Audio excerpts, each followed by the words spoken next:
আমরা জানি না আর কত মা তার সন্তানকে হারাবে। আমরা জানি না আর কত পিতা তার ছেলেকে হারাবে। আমরা জানি না আর কত মা তার সন্তানকে হারাবে। আমরা জানি না আর কত স্ত্রী তার স্বামীকে হারাবে। এক অনিশ্চিত জীবনযাত্রা আমাদের এই বাংলাদেশে। একজন মানুষের অফিস শেষে নিজের ঘরে ফেরাই পথটাই হওয়ার দরকার ছিল সবচেয়ে নিরাপদ। অথচ সেই পথ দুর্বৃত্তকারীরা নির্মম আঘাতে প্রাণ হারাতে হলো ইবনে সিনা ফার্মাসিউটিক্যালের এক পরিশ্রমী ভাইয়ের। এটা শুধু এক মৃত্যু নয়, এটা আমাদের নিরাপত্তা ব্যবস্থার চরম ব্যর্থতা, আমাদের সমাজের জন্য এক লজ্জাজনক অধ্যায়। হত্যাকাণ্ডের প্রতিবাদে আমরা মানববন্ধন ও মিছিলের মাধ্যমে আমাদের ক্ষোভ প্রকাশ করছি। আমরা স্পষ্টভাবে জানাতে চাই, এই হত্যার সুষ্ঠু তদন্ত ও দ্রুত বিচার চাই। দোষীদের সর্বোচ্চ শাস্তি নিশ্চিত করতে হবে। সাধারণ মানুষের নিরাপত্তা নিশ্চিত করতে হবে।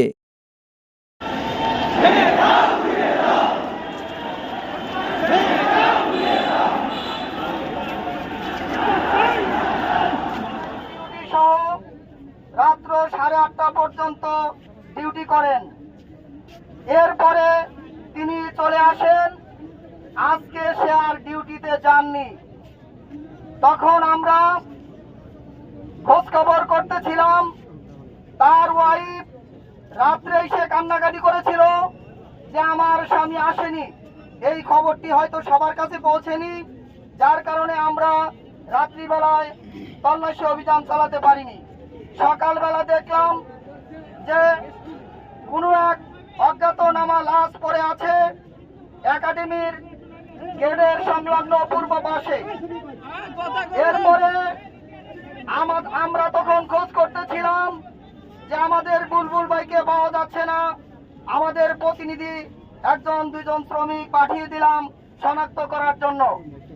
এরপরে শনাক্ত করা হলো, দেখা গেল যে আমাদের সেই ভাই শফিকুল ইসলাম বুলবুল ভাই হত্যা অবস্থায় পড়ে আছে, লাশ অবস্থায় পড়ে আছে। আমরা স্পষ্টভাবে বলতে চাই, প্রশাসনের কাছে বলতে চাই, এরকম ইন্ডাস্ট্রিয়াল এলাকাতে সারা রাত্রই শ্রমিক চলাফেরা করে থাকে। কারণ বিভিন্ন কোম্পানিতে শিফটিং ডিউটি আছে, 24 আওয়ার্স ডিউটি চলে, যার কারণে রাত্রেও চলাফেরা করবে। কিন্তু আমরা দেখলাম যে এরকম একটি হত্যাকাণ্ড। প্রশাসনের কাছে আমরা বিচার চাই। প্রশাসনের কাছে আমাদের জিজ্ঞাসা, এরকম রাত্রি 10টা 10:30 আনুমানিক 11টার দিকে এই হত্যাকাণ্ড হয়তো হয়েছে। কারণ তার স্ত্রীকে তিনি আনতে গিয়েছিলেন, তার স্ত্রী বাসায় এসেছেন 12টার দিকে, কিন্তু তার স্বামী আর ফেরত আসেনি। আমরা ইবনে সিনা এমপ্লয়িজ ইউনিয়নের সমস্ত শ্রমিক সহ অত্র এলাকার সমস্ত শ্রমিক আমরা ঐক্যবদ্ধ হয়েছি এবং আমাদের এই শফিকুল ইসলাম বুলবুল ভাইয়ের বিচার অতি দ্রুত আসামিদেরকে গ্রেফতার করে 24 ঘন্টার মধ্যে গ্রেফতার করে যদি বিচারের আওতায় না আনা হয়, তাহলে অত্র এলাকার শ্রমিকগণ প্রশাসনের কাছে উচিত জবাব চাবে। এই ধরনের হত্যাকাণ্ড আমরা চাই না। এখন পর্যন্ত কোন জাতীয় মিডিয়াতেও আসেনি।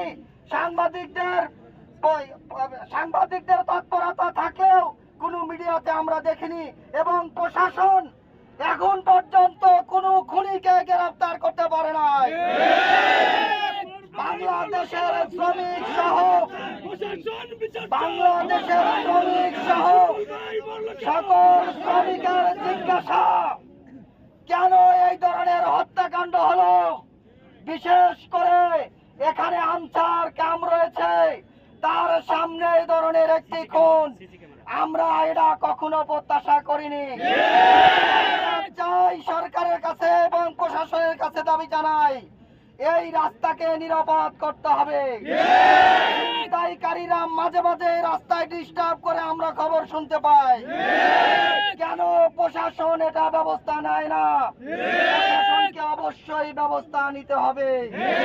তা না হলে এদেশের শ্রমিক, এদেশের মজুর, খেটে খাওয়া মানুষেরা তাদের অর্থনৈতিক কুরবানি দেওয়ার মাধ্যমে তাদের ট্যাক্সের পয়সায় এদেশের সমস্ত বাহিনীর বেতন হয়। আমরা শ্রমিক নেতৃবৃন্দ সহ সকলেই জানাইতে চাই, অনতি বিলম্বে শফিকুল ইসলাম বুলবুল ভাইয়ের আসামিদেরকে, খুনিদেরকে গ্রেফতার করে বিচারের আওতায় আনা হোক। আমরা দুঃখের সাথে বলতে চাই যে এখন পর্যন্ত কোনো দৃশ্যমান অগ্রগতি আমরা লক্ষ্য করছি না। তাই আমরা আবারও হুঁশিয়ারি দিতে চাই, 24 ঘন্টার মধ্যে শফিকুল ইসলাম বুলবুল ভাইয়ের খুনিদেরকে গ্রেফতার করার এবং অনতিবিলম্বে বিচারের আওতায় নিয়ে আসার অনুরোধ। সম্মানিত দর্শক মন্ডলী, সম্মানিত শ্রমিক ভাইরা, সম্মানিত সাংবাদিক বৃন্দ, আপনারা তৎপর আছেন, আপনারা এই কাজের সহযোগিতা করবেন দ্রুত গতিতে যাতে বিচার হয়। এবং আরেকটি আবেদন হলো, এই রাস্তার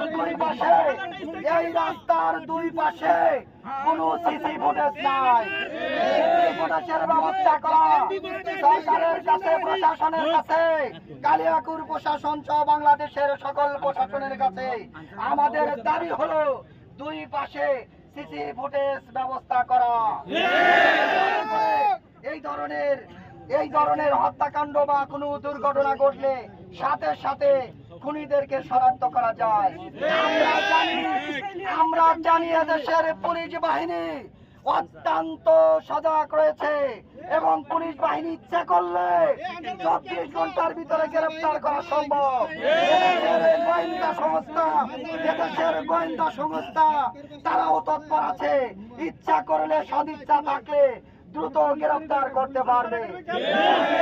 আনসার একাডেমির সামনে এই ধরনের দুর্ঘটনা ঘটা আনসার বাহিনীদের প্রতিও আমি করজোরে অনুরোধ করব, আপনারা চোখ কান খোলা রেখে এই ধরনের যাতে দুর্ঘটনা না হয় এবং অনতিবিলম্বে শনাক্ত কাজে আপনাদেরকে সহযোগিতা করতে হবে। আশা ব্যক্ত করে আমাদের শ্রমিক ভাই বোন যারা কষ্ট করে এসেছেন তাদেরকে ধন্যবাদ জানাচ্ছি। এবং আমরা যদি কখনো ডাক দেই শ্রমিকের স্বার্থে, তাহলে অতি দ্রুত আপনারা আনুগত্য করবেন এবং এই বিচারের দাবিতে আমরা পুনরায় অগ্রগতি না দেখলে আবার মাঠে নামবো।